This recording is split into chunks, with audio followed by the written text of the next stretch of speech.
भैया उदयलाल है, भैया उदयलाल है।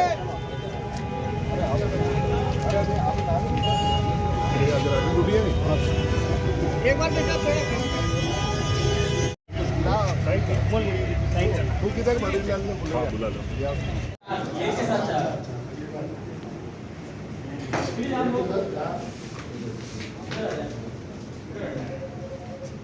सर इधर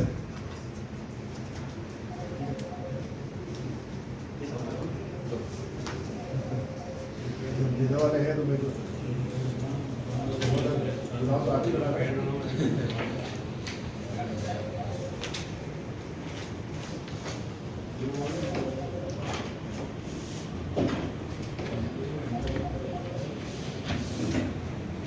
जुलूस के रूप में कलेक्ट्रेट चौराहे तक चलेंगे।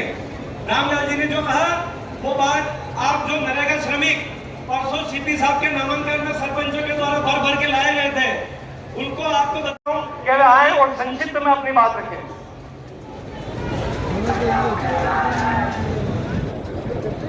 हेलो, राम राम साहब, समय का अभाव है। सम्मानित मंच, इस ताकत को आपको बनाए रखना है। मैं विश्वास के साथ कह रहा हूं कि चुनाव तो जीतेंगे, इतना भारी वोटों से जीतेंगे कि पार्टी उदयलाल जी आंजना की फौज बड़ी चली भगत सिंह की राह पे। इस बात का आपको ध्यान रखना है और इस चुनाव को बहुत मजबूती से लड़ने का काम करना है। साथियों, सबसे बड़ी बात तो यह है कि हमें समय समय पर कुछ समझ तो लोकसभा हम एक तरफा जीत जाएंगे। बस आज यहाँ अपने बूथ का प्रण लेकर जाए कि बस बूथ को जिताकर हम उदयलाल जी को जिताएंगे। साथियों, बहुत मजबूती से इस चुनाव को आप सबको मिलकर लड़ना है और मैं तो कहूंगा उदयलाल जी आंजना को ये, क्योंकि 6 महीना बाद आप लोग नंबर सरपंच, पंचायत समिति परिषद, जिला परिषद सदस्य और वार्ड पर 6 महीना बाद इलेक्शन आप रही रहा है और अट्ठो आप तैयारी करोगा बूथ मैनेजमेंट किस्टर है और बूथ आपका किस्टर जीता हुआ वो आपका कार्ड भी करोगे कार्ड करता था, लेकिन मेरा बूथ बेड़ों को मजबूत करना है।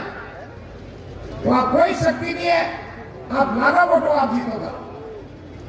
आप सब लोग बड़ी तादाद में बधाइया, सब लोग मेवाड़ी धरती पर कुछ स्वागत और अभिनंदन करूं और सबने धन्यवाद दूं कि आज एक प्रण ले जा, मारो बूथ मारो वोट, यो प्रण ले आप वोट निकल जाओ।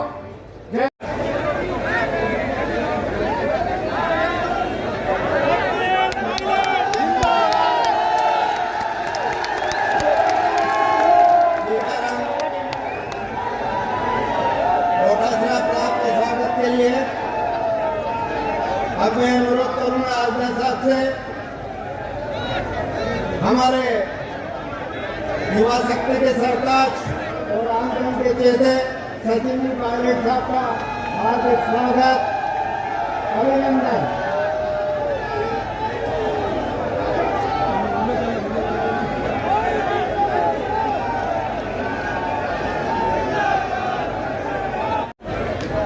बड़ी माला आगे लाए, बड़ी माला।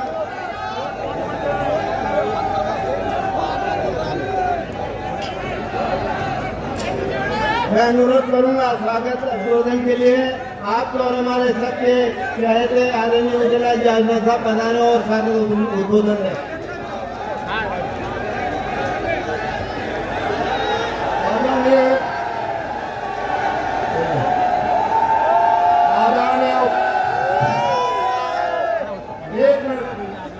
हमारे मेरे मेहमान अखिल भारतीय कांग्रेस कमेटी के अध्यक्ष और इंडिया गठबंधन के संयोजक आदरणीय खड़गे साहब हमारे यहाँ है। अभी किसानों की समस्या बहुत बड़ी समस्या इसलिए है कि पूरे हिंदुस्तान में केवल मध्य प्रदेश के मंदसौर और नीमच में और राजस्थान के चित्तौड़ और प्रतापगढ़ में यह गिनती पैदा होती है और हम दोनों प्रत्याशी यहाँ मंच पर बैठे हुए हैं। दोनों प्रत्याशी इस समस्या के लिए बराबर जुटेंगे। जो कि अभी नीति जो बनती है उसमें इस क्षेत्र के सांसद भी प्रतिनिधि होते हैं। अगर प्रतिनिधि के रूप में आपने वहाँ भेजा तो फिर किसानों की समस्या हम दोनों भाई मजबूती इसके साथ लड़ेंगे, ये निवेदन करना चाहता हूँ। आप पहले भी आप भी है और अभी भी देंगे। दूसरी काफी समस्या है, लेकिन इनके लिए अभी समय कम में हमें राष्ट्रीय नेताओं को सुनना है। मैंने तो निर्णय कर लिया है कि 585 पंचायतें हैं, हर पंचायत मुख्यालय पर जाने का प्रयास कर रहा हूँ।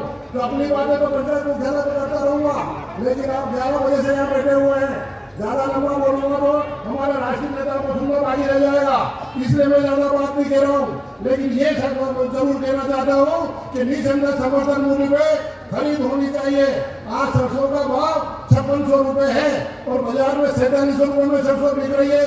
1200 रुपए का नुकसान एक कुंटल पर हो रहा है, लेकिन आज इनमें सरकार की आंखें नहीं खुली है। गेहूं समर्थन मूल्य पे खरीदे नहीं जा रहे हैं, इसलिए जब तक किसानों की सरकार नहीं आएगी, जब तक किसानों का भला नहीं हो सकता। वादे मोदी जी ने खूब किए, लेकिन एक भी वादा पूरा नहीं हुआ। नई गारंटियों की बात कर रहे हैं, लेकिन उस गारंटी का क्या हुआ जिसमें किसानों की आय पूरी करने की बात कही गई थी? उस वादे का क्या किया जिसने डीजल पेट्रोल सस्ते करने की बात कही गई थी? काले धन का क्या हुआ? मोदी जी वो गारंटी पहले पूरी करिए, फिर उसके बाद नई गारंटियों की बात करेंगे। राजस्थान में तो जो अशोक गहलोत सरकार की गारंटी थी और जिसमें एक परिवार को एक साल में 72,000 रुपए तक मिलते थे, उस गारंटी को चालू रखने की बात है। इसलिए आपसे निवेदन करना चाहता हूँ कि अगर विधानसभा चुनाव में इस पार्टी को, भारतीय जनता पार्टी को झटका नहीं लगा तो हमारी कांग्रेस की जो योजना है सब बंद कर दी जाएगी और गरीब मारा फिरेगा। इसलिए किसान साथियों से निवेदन करना चाहता हूँ कि पूरी ताकत के साथ इस अभियान को सफल बनावें। और ज्यादा लंबी बात कहने के जैसे जैसे उम्र बढ़ती है उतना जोश बढ़ता रहता है। और मैं तो आनंद जी को पूछ रहा था गाड़ी में, मैंने कहा लाल जी आप मुझे बताओ आप किस चक्की का आटा खाते हो, हम लोग भी चालू कर दें। क्योंकि दौड़ने में, भागने में, दहाड़ने में कोई कमी नहीं। और इस बार कुछ कमी रह गई विधानसभा चुनाव में, 2-4 हजार वोट से अपन पीछे रह गए। लेकिन मैं आप लोगों को आवेदन करना चाहता हूं, आह्वान करना चाहता हूं, इस देश में 10 साल से जो हालात पैदा हुए हैं वो आप सबके सामने है। किसान, मध्यम वर्ग, महिला, हर व्यक्ति को शोषित करने का काम इस सरकार ने किया है। पिछली बार जनता ने वादों को मानकर 300 पार करा दिए थे। 300 पार कराए तो 3 कानून बनाए किसानों के खिलाफ, नोटबंदी करी, जीएसटी लागू कर दिया और पूरे देश में ऐसा माहौल बना दिया कि निर्वाचित मुख्यमंत्रियों को ये जेल में डालना चाहते हैं। ये काम कर रहे हैं जब 300 पार। आप कल्पना करो अगर 400 पार करा दिया तो उनकी मनाई जो करेंगे, ना संविधान की परवाह, ना परंपराओं की परवाह, ना नैतिकता की परवाह। इसलिए चुनाव विचारधारा का चुनाव है। इंडिया गठबंधन के संयोजक आदरणीय खड़गे साहब, पूरे देश में हम लोग जा रहे हैं, लोगों को आह्वान कर रहे हैं, नौजवान से कह रहे हैं ये चुनाव आपका चुनाव है, ये चुनाव देश के भविष्य का चुनाव है।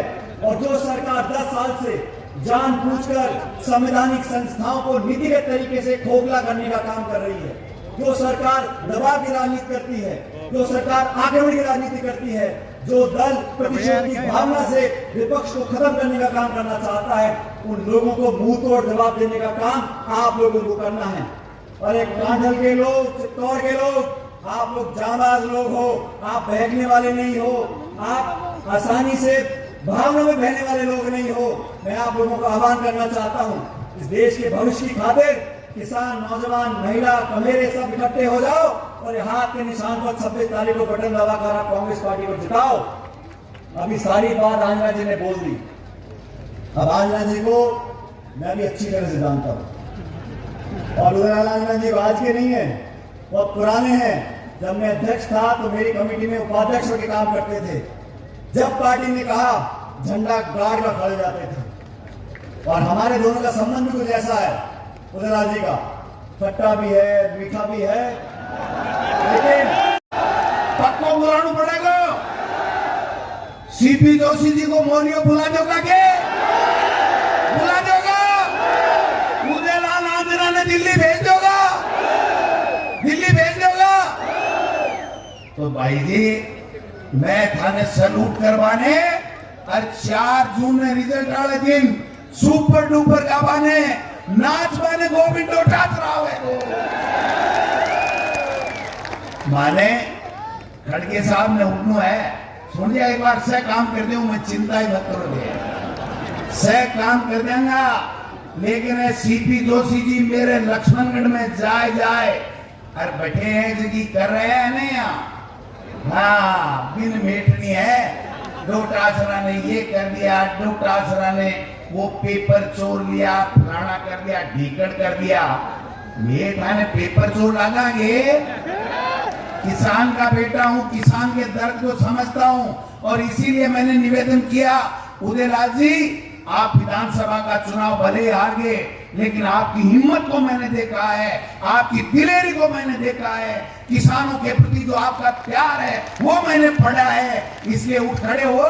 और मैंने एक निवेदन किया, ये उदयलाल खड़ा हो गया, बोला डोटासरा जी खड़गे साहब का आदेश, टाइगर जिंदा है, जीतेगा, लड़ेगा और जीतेगा। इन्हीं शब्दों के साथ में हम खड़गे साहब को सुनेंगे, शांति से सुनना, फिर लास्ट में पहले नहीं, लास्ट में मैं आपको डोटासरा से प्यार करो, कांग्रेस से प्यार करो, 36 कोमा से प्यार करो, और राहुल जी, सोनिया गांधी जी और प्रियंका जी के और खड़गे साहब के जी तरीके से मोदी जी की सरकार झूठा मुकदमा लगा रहा है। अगर आपको बदलो लेना है तो हाथ खड़े कर बता दो, उदयलाल आंजना जीतेगा, उदयलाल आंजना जीतेगा, और यहाँ चित्तौड़गढ़ में मोरिया बोलेगा।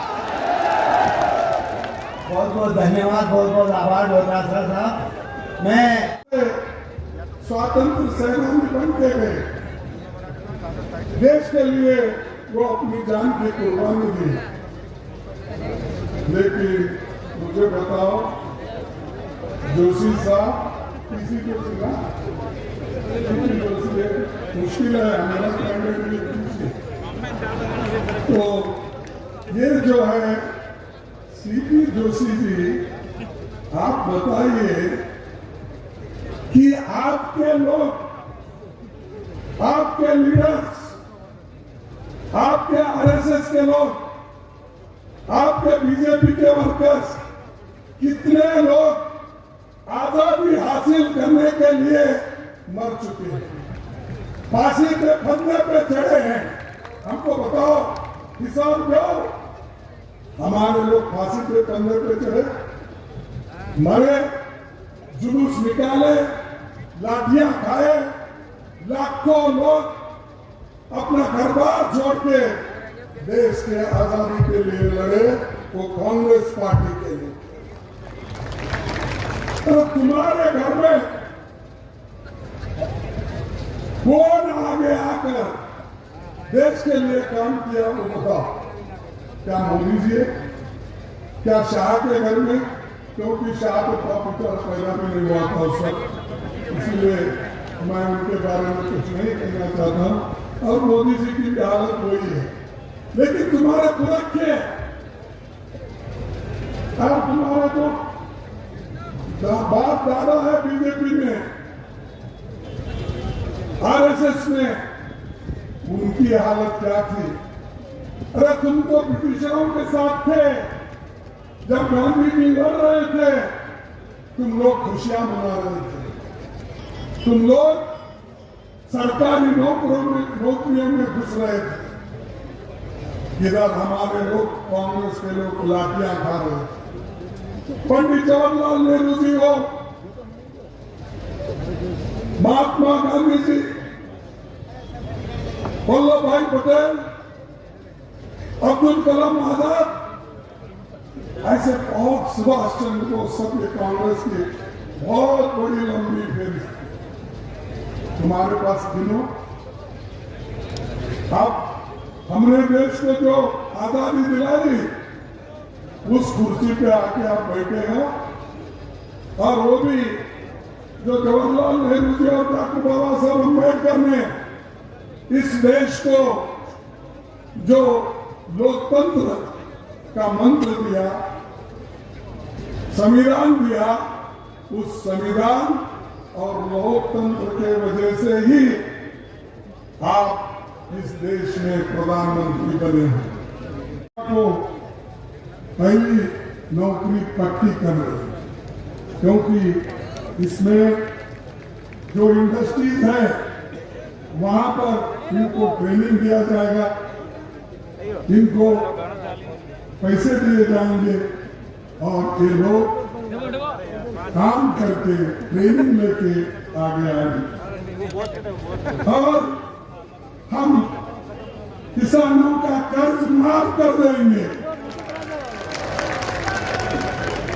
और एमएसपी की गारंटी के लिए कानून बनाएंगे और गरीब के लिए एक योजना हम जो सोचे हैं, जैसा जवाहरलाल नेहरू जी के जमाने में पंचवार्षिक योजनाएं होती थी गरीबों को मदद करने के लिए, साइंस एंड टेक्नोलॉजी को मदद करने के लिए, जातीय जनगणना करके गरीबों को किस ढंग से लाभ दिलाना, ये काम हम करेंगे और 1 लाख रुपए हर साल हर गरीब परिवार के महिला मुखिया को हम देंगे। 1 लाख। क्या आपके मीटिंग में महिला कम है, पुरुष ज्यादा है क्या?